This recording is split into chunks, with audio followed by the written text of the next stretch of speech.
And I think video in general continues to be a strong connector so long as you are keeping it authentic. And perhaps my bias, but even the chat we're having right now, as much as there was some business prep, sure, on your end and my end, I'm just having a conversation with you here, right? So the idea of imagine deciding, hey, I'm going to record myself saying a thought today and not worried about like, am I wearing my best gear? Did I sometimes, some of my best videos are when I'm unshaven, right? Like it's just true authenticity is what I believe works. And that's what's worked for me. And that's what I would recommend to my clients. Step into the world of success with your brand amplified, the ultimate podcast designed to unravel the intricacies of thriving businesses. I'm your host, Annika Jackson, and I'm on a mission to uncover the stories, strategies, and secrets that have propelled entrepreneurs and business leaders to success. I am here with Chris Rodriguez. And Chris, I was just noting that we have a little bit of a shared background, probably different sides of the music spectrum. I worked a lot more in dance music, club music, but I did work with some New York legends like Masters at Work a very, very long time ago. But I love it when I get to speak to people who are in the digital world who have that background. I think it makes us really gritty, determined. It gives us a whole other skill set than just the traditional skill set. Yeah, I appreciate that perspective. I like to say I cut my teeth in the School of Hard Knocks digital marketing space while first doing hand-to-hand combat in that form of marketing, right? So everything from event promotions to talent management, the real hustle, being able to have the tolerance to accept rejection, all of the above. I just think like it allowed me to be comfortable in my own skin and yet a continued hustler and continuing to push no matter the circumstances. So yeah, I do appreciate that synergy as well. Just to flesh that thought out a little bit, I spent some time after college. So I was a music major at the University of Virginia, but I was the out-of-state New Yorker who came back home with this fresh music degree, but not necessarily planning to be a musician so much as in the music business. And I sort of lived two lives. I had a full-time job that was lucrative, but respectfully, probably soul-sucking work. I was working in, cubicle land in the legal industry of Manhattan while spending nights and weekends following my passion of the music business, all the while probably it was not as lucrative. And so I was living two half lives, if you will, but it helped me learn much of what I just described. And I had a bit of an epiphany during that path where as I started to find my way as a digital marketer for the music space, specifically, these were during the times of MySpace, creating MySpace communities, creating an email newsletter at the time, when record labels would push records, they would want these email newsletter blast companies to push the newest single. And I found my way into relevance of that space. And then I had a bit of an epiphany that I started to appreciate the craft and the setup of the promotion more than the actual musician, him or herself, more than the elements of what brought me here in music. And I said, this is probably a sign. And that was the first beginnings of me really becoming passionate about the craft of digital marketing. And I appreciate you highlighting that at the start of our chat here. Yeah, thank you. I remember those days of moving from record labels sending us cassette tapes and records and merch to it moving into the email newsletters and the digital downloads. Yep. And of course, I had my little list of friends I would forward all those, emails to so they could also download the music, and then into continuing progression. That was my game for sure. Yeah. So it's also really fun to see that perspective of growth from the early days to now. And you've been now in digital marketing for over 20 years. Indeed. Different evolutions, different chapters, right? Today, everything is AI. And, I still remember saving as a file and it taking like an hour and a half. So, I guess a true zennial in that sense. And really appreciating the details for each stage is what I would say. So when I say it sounds a little tongue in cheek, like the School of Hard Knocks learning, like I learned how to build community out of necessity. I learned how to optimize an email out of necessity. So I even had a chapter where I was running a streaming show, and this was when there was a true IRL folks show up at a certain location at a certain time. It was not what we're doing right here, Anika. It was not virtual in that sense. And so learning all of these things when it was to be learned in the real way at the time. Yeah, and I think that gives you such a strong foundation. I mean, fast forward to today, you started a company, a digital marketing agency. You have worked with over 30 startups from funding, from seed to Series E. So you've been able to use all of that experience, but more than that, the social side, right? The communication, how you deal with people, which is such a big part of even knowing how to navigate the world of these different types of clients. I mean, they're all trying to reach a certain goal, but they're all in different stages of their business. Indeed. And I think having built businesses from nothing to then having challenges of having the honor of representing someone's brand that is established and mature, those experiences allow me to flex in either direction. I come from humble beginnings.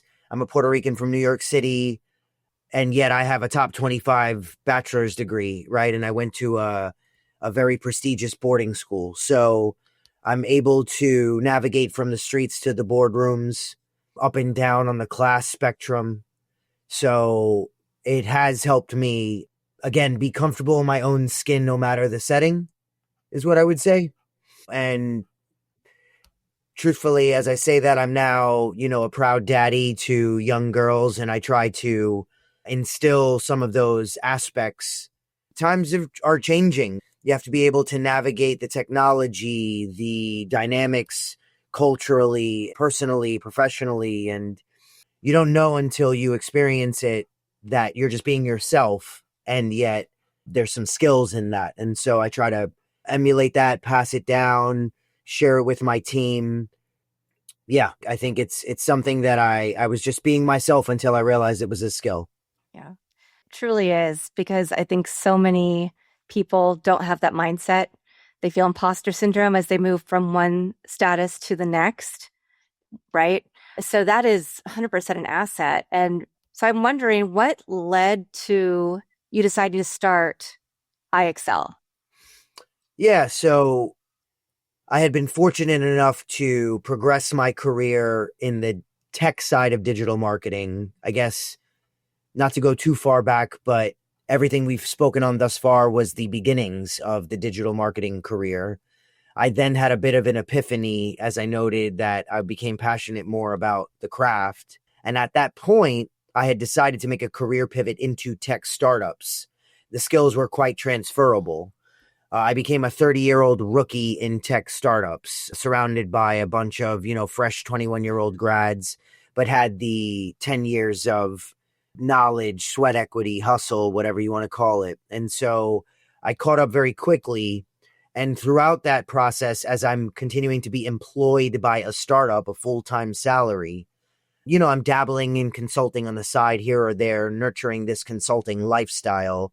But I found out later, of course, how important those reps were. And after starting to get to a certain level where I'm running either demand generation or digital marketing for a reputable startup, to even becoming the true CMO, the final marketing decision maker, I had a bit of an epiphany at that phase in my life where I was like, you know what? Respectfully, this is probably the last time I join someone else's train. I think I can do this. I have enough inbound and demand where I enjoy the context switching. I think the math can be simplified to say if I can simply generate X number of clients at Y annual, average monthly salary rate rather, I can make this work. And so I had a bit of a plan to moonlight during a full-time job that was quite demanding so that I could have a soft pillow to land on when it was my time to step out on my own. And that plan, though challenging for 6 months, was actually wise and fruitful. And I was able to kick it off with 4 clients already established with invoice history and trust equity built with 4 clients. And then at that point, it was just like, got to keep the lights on, got to keep it going. And I was able to do that and created a lucrative lifestyle business for myself. But it got to 6 clients and I continued to have people asking me, can you help me? Can you help me? And I often was like, no, I'm at capacity. I'm at capacity. And there came a point where I realized it's not cool to reject this money anymore. I come from very humble beginnings. I've got to figure this out. I mean, I don't have to figure this out, but I thought I should figure this out. And, I realized if I really go down this path and really mean it, there's nothing but challenges. It's like you're running into the fire, right? You have to manage people, you have to manage expectations, you have to manage operations, you have to pay salaries. And sometimes you could do everything right and things could just crash. And you have to want that path, that challenge. And I just thought, like, not to be too dramatic, but you asked, right? So the story ends with I didn't want to have any regrets on my deathbed. I didn't want to say that I didn't give it a full go. And God forbid if it didn't work out, I can just go get a lucrative job again or fall into an individual consultancy. I've already proven both of those levels. So that's a pretty good fallback. So let me just give this thing a go and see how it goes. And 6 years later, I'm still here. I have not had a paycheck from someone other than myself since July 2019. And everything that I envisioned, which is ups and downs, is very real. And yet, I wouldn't trade it. So it's been a very rewarding path. Well, congratulations. Thank you. That's a success story right there, that you've been able to leverage this, that you had the fortitude to moonlight and work full time so that you could live your own dream. But as you mentioned, there's a lot of things we have to consider as business owners when you move from employee to employer, all the ups and downs. And do you have the right team members? Are you using remote teams? Are you using in person? Do you have to have a fancy office? Just to name like the smallest things. You already had the client base, which is fantastic. But how was it when you decided to start adding people? Were you slow, deliberate? Did you think that you had to scale up pretty quickly? Yeah, I think there were phases. The first phase was not truly like a bringing on your first employee, which was having contractors, having the flexibility of a few people that can execute on the edges. That phase was, even though I say this as someone who has run entire organizations and therefore has run the people aspects therein, goods or bads, ups or downs aside, it was never on my dime.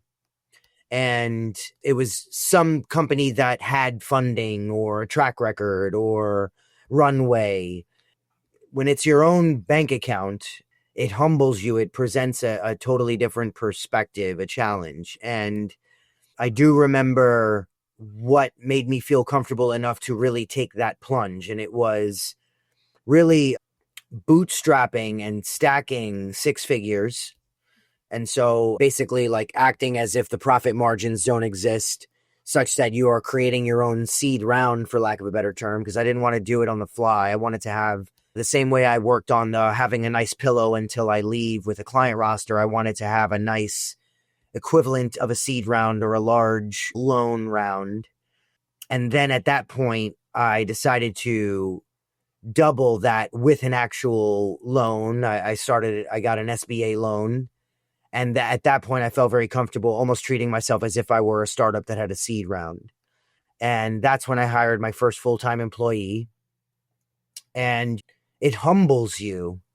you're paying someone's salary, and now it's normalized for me. But there was a time when I had to almost, the imposter syndrome, where it's like, wait, I'm responsible for someone's like real salary. I am considered amongst other opportunities on the market. I have to have a competitive package, competitive salary, if applicable, like profit sharing or some end of the rainbow sort of add-on. And the real thing for me was that it was actually the salary, sure, but it was the health insurance. Like, wait, so I need to actually, I take that seriously. Someone needs a real health insurance plan, like, and then obviously the cost therein. So that's when it became quite real for me. I did have a phase where I hired a first and then a second and then a third.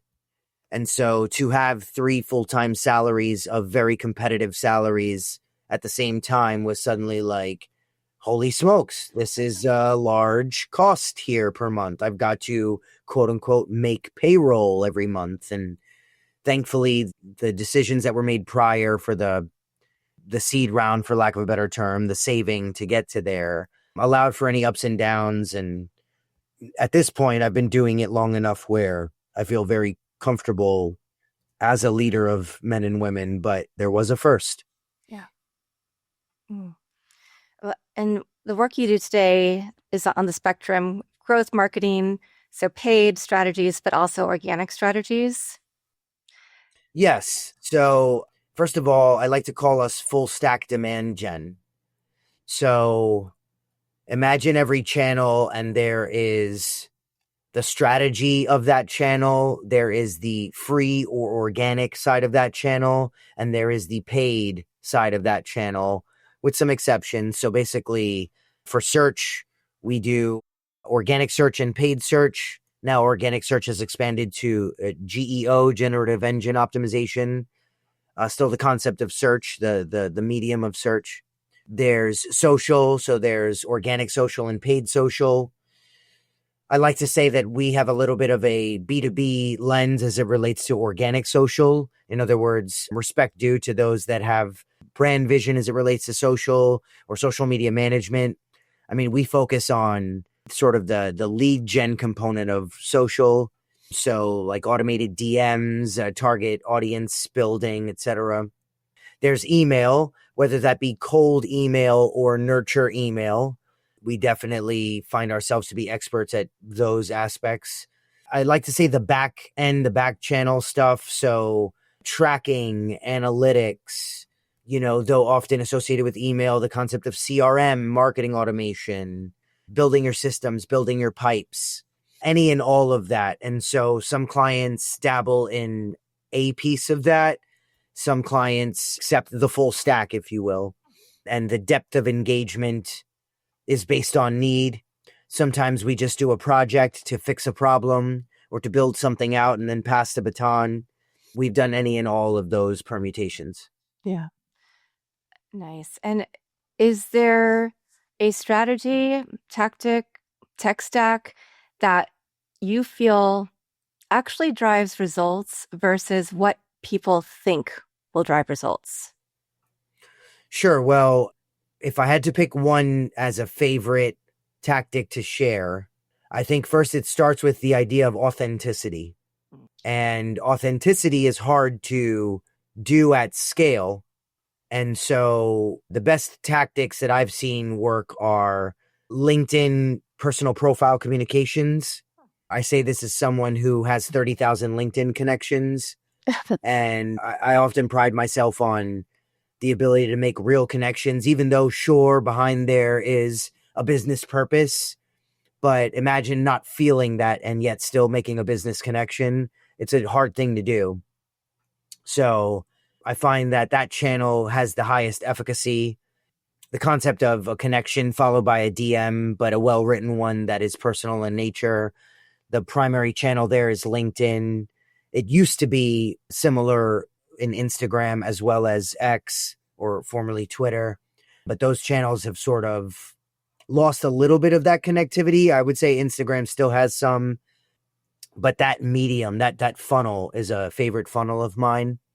And I think video in general continues to be a strong connector so long as you are keeping it authentic. And perhaps my bias, but even the chat we're having right now, as much as there was some business prep, sure, on your end and my end, I'm just having a conversation with you here, right? So the idea of imagine deciding, hey, I'm going to record myself saying a thought today and not worried about like, am I wearing my best gear? Did I sometimes, some of my best videos are when I'm unshaven, right? Like it's just true authenticity is what I believe works.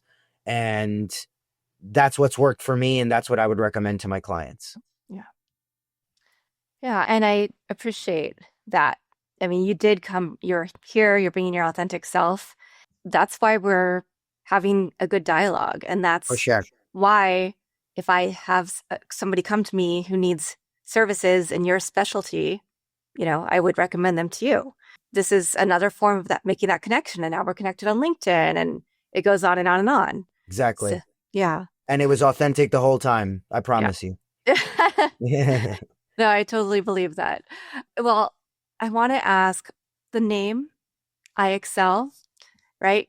Because when you hear Excel, I mean, yes, there's excellence, but you also think of like Microsoft. Sure. So, what prompted the name? Why were you like, this is the name? So before I answer, I want to thank you for asking that because no interview I've ever been on, surprisingly, has ever asked me that. Wow. And there's a story behind it. So first, I'll start by saying I just so happen to be awesome at spreadsheets and I love spreadsheets, but I promise you the name has nothing to do with Excel or spreadsheets. And the name connects to your first questions, which had to do with music. So the answer is, like anyone in the urban music industry, and frankly, you can be of any performance and have a stage name. I come from, I don't want to say the hood and try to sound cool, but, we all have nicknames. And there was a time when I was entering the music industry and I wanted to pretend that I was going to be a rapper. And so when you're going through and you're choosing your names, my rap moniker was XL. Nice. And Okay. so much so that my boys back where I grew up, they don't even call me Chris. Sometimes they don't even call me XL. Some of them call me X. Yo, X. So XL has been my name for a long time before I got into tech startups. And I just, in the spirit of authenticity, like the people who know me my whole life know me as XL. So the company became iXL. And I found a cool domain name, ixl.co. I wanted to get ixl.com, of course, but that was taken maybe one day. And that was it. That was the beginning. Amazing. I'm so glad I asked you that. Yeah, me too. Yeah, there was a point in time when I was sitting with Linda, who discovered Masters at Work in New York, and another woman, and Linda said, "We're the triple P's." I'm not going to tell you what one of those P's stands for, but it was the power posse. Okay, got So, it. yeah, so you're really taking me back to those days. So it's amazing, and I love the fact that you were able to keep that moniker alive, not just with your friend group, and it's a nod to your culture and to your background and that School of Hard Knocks that you talked about. So kudos to you. 100%. And it fell that way. I can't say that I had some master plan, but I'm glad that it fell that way. Yeah. I'm sure you've done a ton of interviews at this point, but the more you do and the more the ixl.co is mentioned, you'll get the .com. That's what happened to me Yeah, with hey, your brand amplified. manifest. You Yeah, shall manifest. absolutely. I will say that there's power, and just to spin this to some digital marketing, there's power in short, memorable URLs and brand names. Yeah. The same way if we were at a bar and there's loud music playing and I'm telling you the name of my company, you want to be able to pass that test. Like, did you remember it? If it was longwindedanswer.org, right, you're probably not going to remember it. So I tried to test it with, It's 5 syllables, ixl.co. So simple is better. Absolutely. Do most of your clients, because you do work with a myriad of categories of tech startups and companies, are they mostly B2B, B2C? Is there a mix? If you would have asked me that question 3 years ago, I would have said exclusively B2B SaaS is our game. And that has a lot to do with the fact that that was the evolution of where my jobs took me. And frankly, that's not a bad place to land. Absolutely. And I learned the difference in the tactics of B2B versus B2C in reverse order, which is to say, though, yes, technically in the music industry, we're talking B2C. In the tech industry, I hadn't done B2C for the first, I want to say, 10 years of my tech career. And now, as I stand here, our biggest case studies are neither B2B nor SaaS. And so it was sort of out of necessity getting our hands dirty. Specifically, one of our best case studies is having worked with a company called Dapper Labs, where they were, maybe a couple of years ago, this was a cooler story, but they were selling NFT products during the boom of NFTs. But they were selling the official NFTs of several worldwide, IP, the NBA, the NFL, La Liga Soccer, UFC. And so just being able to combine something we haven't really spoken about, my passion for sports as well, with my digital marketing acumen, that was not a B2B funnel. That was grabbing fans of sports teams and having them buy a digital product in a e-commerce transactional way. So now, as I say that, like, I take pride in knowing that I can market anything. As I'm speaking to you right now, right? There's a camera in front of me, there's a screen, there's a microphone, there's a cup. Every single product has a target market. And the chase, the passion lies in understanding, where do people like this frequent digitally? What are the words they're using? What are the hashtags they're using? Are they on this channel more so than that channel? So just understanding all of that, and then understanding the tactics that best fill that funnel, is where I find the joy. So I just love the digital marketing funnel chase. I was going to ask you about joy and what brings you excitement, because you have all this experience, but you also come across very seriously, right? Sure. Yeah. I mean, I Yeah. take my craft seriously. Yeah.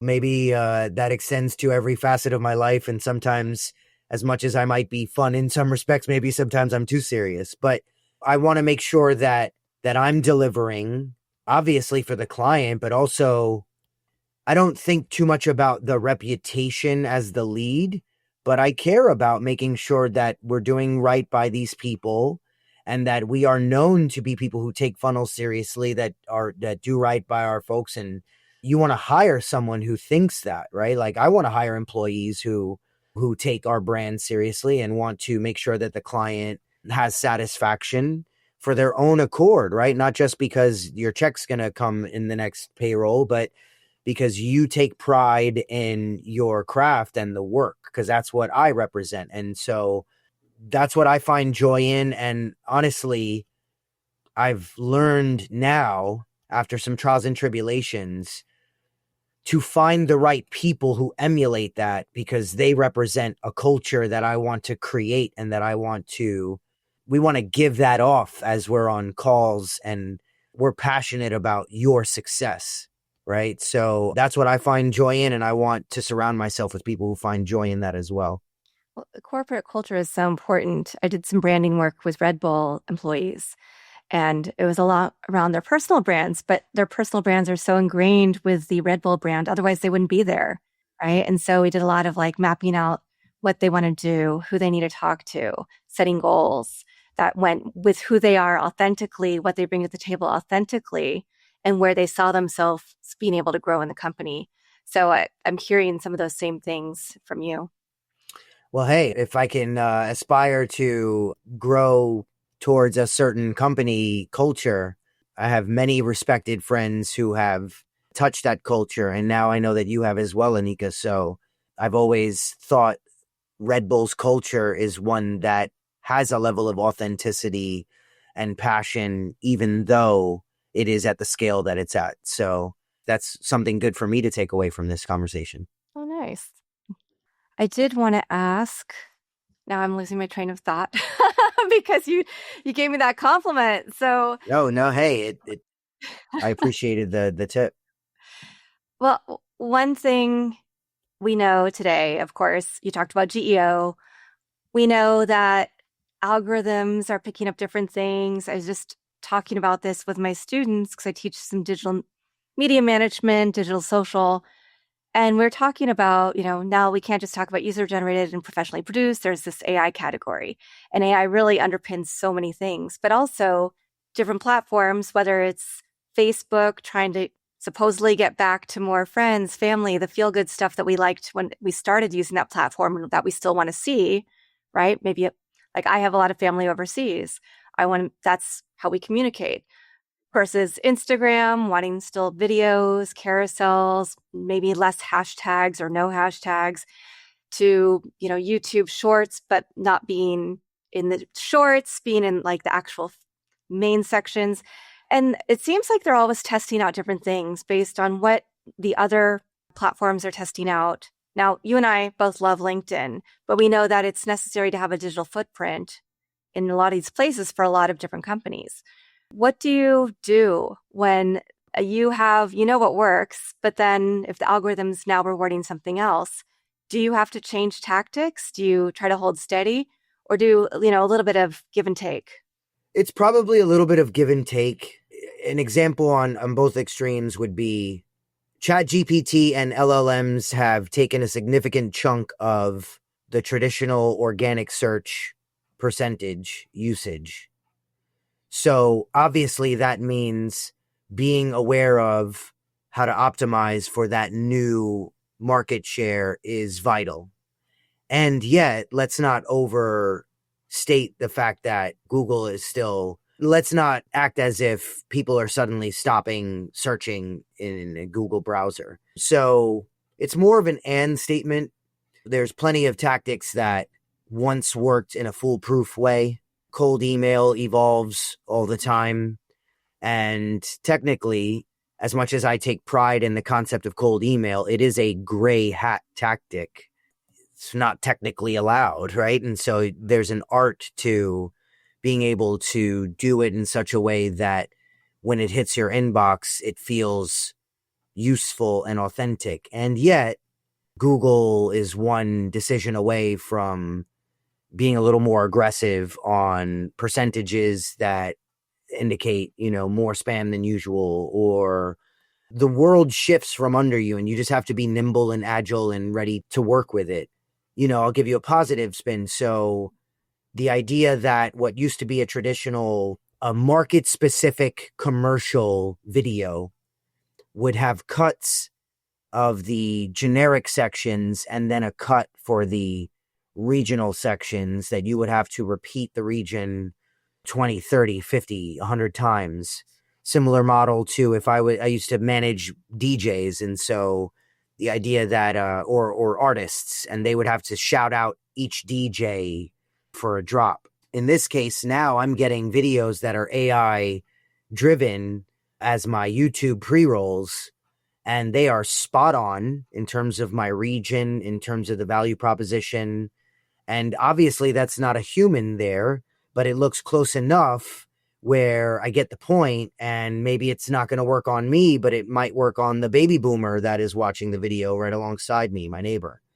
So, there goes the need for, unfortunately, staffing for that, or thinking in the old way. So, though abstract a bit, I think the point that I'm really trying to make is you just have to accept that new tactics will come, study them, know them, but that doesn't necessarily mean the world is crumbling. Yeah, 100% believe that. And that's why it's important to understand how to use everything at our disposal as marketers. Correct. You've talked a little bit about things that still work today. Is there anything that doesn't work that people would be surprised about in this day and age? Hmm. I think many traditional advertising tactics are starting to be more challenging on the B2B side. There had always been a multiple touch funnel that, as long as it's executed with the right details as it relates to audiences and retargeting and assets, that people would simply add to your funnel. But I think the user behavior of people giving you their contact information, broad statement, has changed. And so as a result, you need to target the right people while no longer expecting that they will give you the information that you're looking for. So I would say that concept applies across the board. And so how do you resolve that? Things related to hyper targeting and geo targeting without necessarily needing contact information.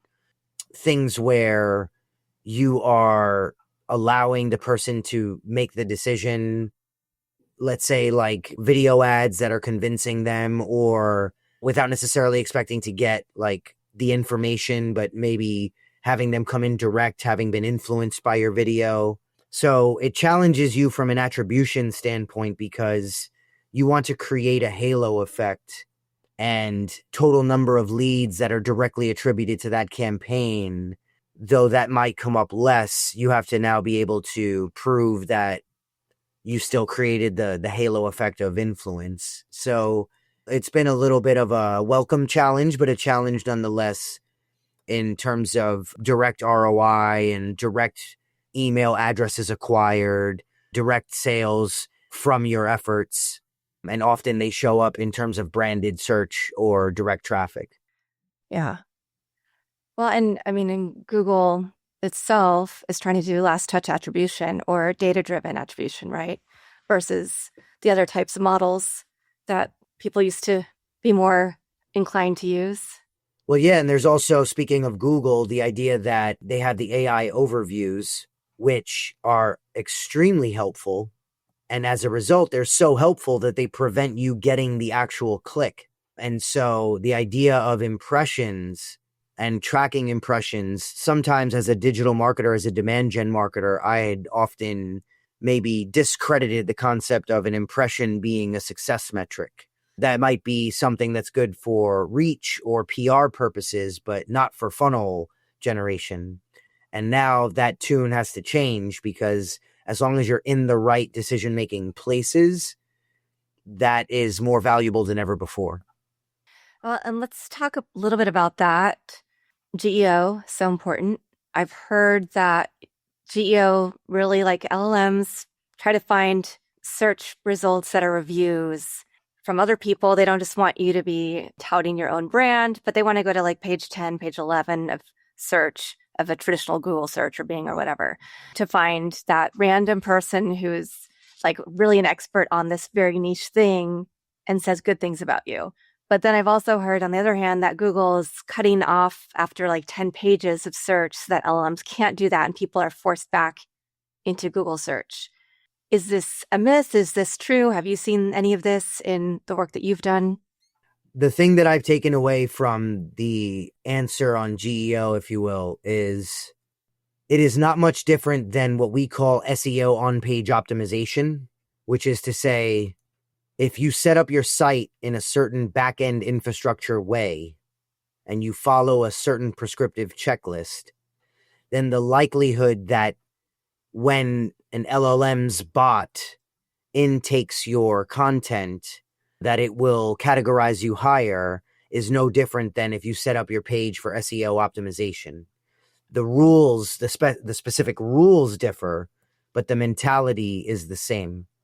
And for those of you listening, the prescriptive checklist on GEO, generally speaking, is you want to make your content be friendly for what you see today as an output of LLM. So that means LLMs put out bullet point summaries. You want to have a bullet point experience on your page. Often, if you summarize your content, then the summary of your content will provide the simplicity for the LLM to understand your content because you've simplified it for them. If you are looking for a logic tree extension, meaning if you have a question in the LLM and there is not only the direct answer but related answers, you want to create related answers on your piece of content. So setting your piece of content up with categorizing it with an executive summary up top that is bullet point formatted, setting yourself up with a frequently asked questions and FAQ section at the bottom of your content is going to help really categorize your content correctly. And then to literally categorize your content in the form of the schema markup on the back end of the page, so that if you are of a certain type and the LLM in its response knows it needs to look up that type, it's looking for your type of content and then the summary you have, and if applicable, the FAQs, to then have you show up as one of the handful of results in that prompt response. So that's the beginnings of the answer. And so other things that I could say about GEO are they're looking for user generated answers. And thus far, they've chosen Reddit as the primary social media location for question answer. So having a prominent presence on Reddit is beneficial thus far, but that answer could change, and it's one algorithm update away from being a different website, but that's how I know it so far. Yeah, and that does make sense because Reddit is one of those last bastions of, I mean, obviously the bots do get through, but people are pretty good about shooting them down pretty quickly and self-moderation. And so, yeah, so I can see why that would be the case. Now, I could ask you so many more questions, but I will just ask two last questions. Okay. Of course, we're going to have your website and the show notes so everybody can click through, learn more about the work you do and working with you. Chris, what is one piece of advice you would give into every organization going into the new year? I would say keep your eyes on the prize. There's a lot of noise, and the thing that continues to work for me is signal versus noise. And yes, that applies to digital marketing tactics, but I'm also speaking as a CEO of a company, a small business. Signal versus noise. Keep your eyes on the prize. Stay focused. Don't allow distractions and noise to derail you from the topic at hand, the focused goals that you have. That holds true no matter the times. I've always found that, like, anytime I see a shiny object, I have to train myself, almost slap my hand, like, stay focused, young man, stay focused. So I share that with everyone else who's on the front lines. And while that is great advice anytime, I do think that it is very specific advice that is even more important for this time. Signal, not noise. Yeah. A lot of us would do a lot better to get out of the noise cycle and just focus on our goals and our communities. This may or not be the same answer, but the last question I ask every guest is, do you have a favorite quote, mantra, verse, poem, family motto?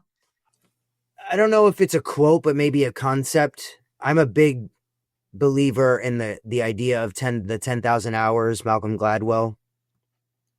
And it is related to what I just said. Keep your head down and focus.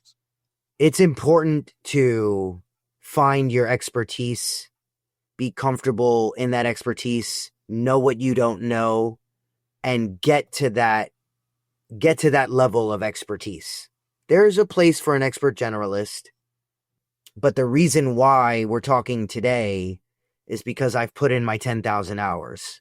And when I'm looking to hire people, with few exceptions, I'm looking to hire someone who put in their 10,000 hours, right? And I've seen signs up that say, the reason why I can charge this rate for 10 minutes of my time is because, I'm butchering it, but because I put in my 10,000 hours.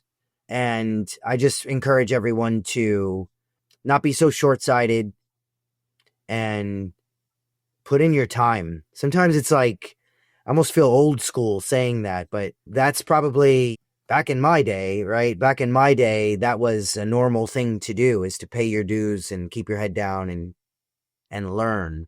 And I think everyone can benefit from that. Absolutely. Well, thank you so much. I know it's the evening for you, and it's just a few minutes till clock out. Well, my The game virtual doesn't clock out for stop, Anika. The myself. game never I stops. know. Well, I have Night, to turn day, my it's all a attention. blur. Yeah, but we have to turn our attention to our kids, That is true. make sure they're fed, That is homework, true. whatever the case may be. So That is true, Anika. amazing. I Well, appreciate the time. I appreciate your expertise, your perspective, and I look forward to continued growth for you guys and your brand amplified. And I will certainly keep tabs on everything that you're doing as well, Anika. you're stealing all of my lines, Chris. But yeah, likewise, we will definitely be staying in touch, bring you back on, talk about things as they continue this shift that we're in the middle of right now, and see where we're going next. So thank you again, and thank you to everybody who is watching this episode or listening to it. Remember to put in your time, focus, signal, not noise. That'll serve you all really well. I know I'm going to be listening to that advice, probably writing it somewhere I see it every day, going into our next phase, whether it's our business or our lives or both. Until a few days from now, have a great time. I'll be back again with another amazing guest to share their story and their journey with you. Thanks for listening or watching to this episode of Your Brand Amplified. Don't forget to leave us a rating or review on your favorite podcast listening platform. And if you want to learn more, check us out at yourbrandamplified.com.